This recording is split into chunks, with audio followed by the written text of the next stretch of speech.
Assalamualaikum warahmatullahi wabarakatuh. Perkenalkan, nama saya Wismayanti dari jurusan Hukum Ekonomi Syariah kelas 4C.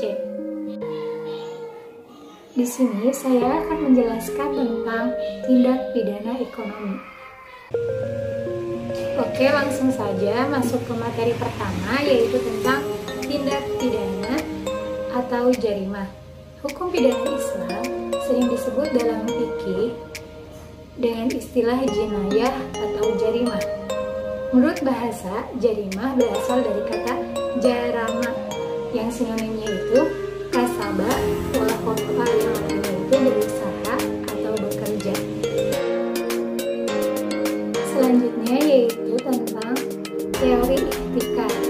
Dalam Kamus Bahasa Indonesia, istilah ihtikar disebutkan sebagai penumpukan barang keperluan umum dengan jalan menyimpan untuk dijual kembali dengan harga yang sangat tinggi supaya memperoleh keuntungan yang besar. Jadi, ihtikar ini sama dengan menimbun barang. Contohnya pada waktu masa pandemi terjadinya penimbunan barang, yaitu seperti masker. Selanjutnya yaitu ihtikar dalam perspektif hukum Islam. Ihtikar dalam perspektif hukum Islam merupakan praktik perdagangan yang sangat tidak bermoral dan juga tidak manusiawi. Karena praktik perdagangan semacam itu banyak menimbulkan madorot bagi kehidupan manusia. Madorot di sini yaitu bisa ditimbulkannya adalah dalaik atau kesusahan bagi masyarakat dalam mendapatkan kebutuhan pangan, khususnya dalam hal-hal yang bersifat dari atau primer. Jadi, penimbunan barang pangan yang bersifat primer dan berakibat kepada kondisi alam lain. Karena barang-barang itu secara nominal terbatas dan bisa jadi karena harganya yang sangat tinggi, jadi tidak diperbolehkan bahwa hukumnya itu haram.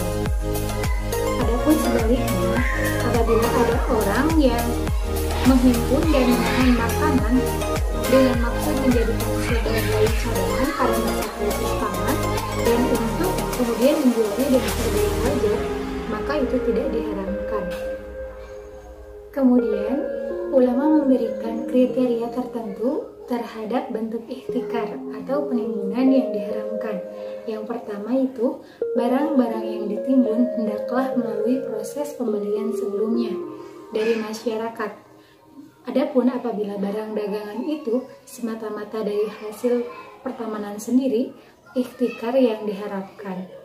Yang kedua, yaitu barang-barang itu berupa makanan pokok atau sering disebut dengan qut. Yang ketiga, yaitu penimbunan barang dagangan itu hendaknya menyulitkan masyarakat. Di antara yang mengindikasikan hal itu adalah apabila di dalam suatu kota hanya terdapat satu orang mukhtakhir atau monopoli penguasaan barang dagangan.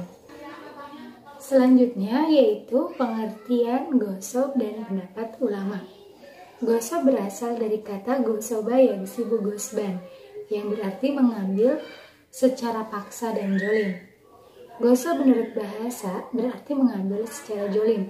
Adapun secara istilah adalah menguasai harta orang lain dengan alasan tidak benar. Adapun menurut Muhammad Al-Khatib Al-Syarbini menjelaskan definisi gosok secara bahasa berarti mengambil sesuatu secara jolim, dan sebelum mengambilnya secara jolim, ia juga melakukan secara terang-terangan. Selanjutnya, hukum gosok. Perbuatan gosok adalah dosa dan haram, tetapi tidak membatalkan sholatnya. Adapun secara istilah, sesuatu yang pada mulanya disyariatkan akan tetapi disertai oleh sesuatu yang bersifat madorot bagi manusia. Sedangkan dalam fikih Ahlul Bait, gosok tetap dihukumi sebagai dosa yang menyebabkan sholatnya sendiri itu tidak sah. Materi selanjutnya yaitu dasar hukum gosok, yaitu ada dua. Yang pertama Al-Quran, yang kedua yaitu hadis. Yang pertama, gosok merampas hak orang lain adalah perbuatan jolim.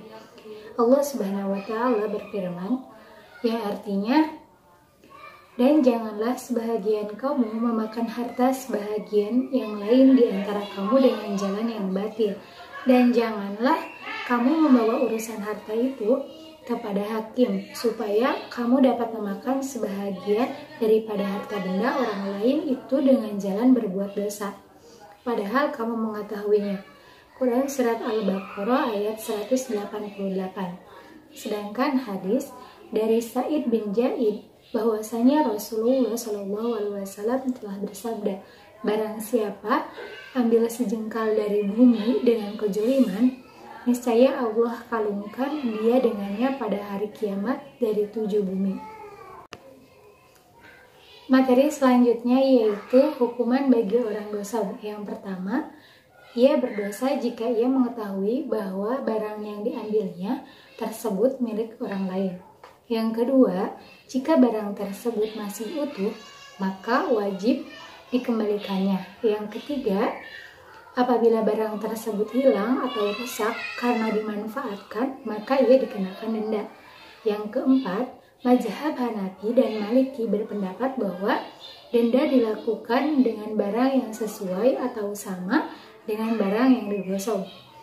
Yang kelima, apabila jenis barang yang sama tidak ada, maka dikenakan denda seharga benda tersebut ketika dilakukan gosok. Mungkin cukup sekian yang dapat saya sampaikan. Kurang lebihnya mohon maaf. Billahi taufiq wal hidayah. Wassalamualaikum warahmatullahi wabarakatuh.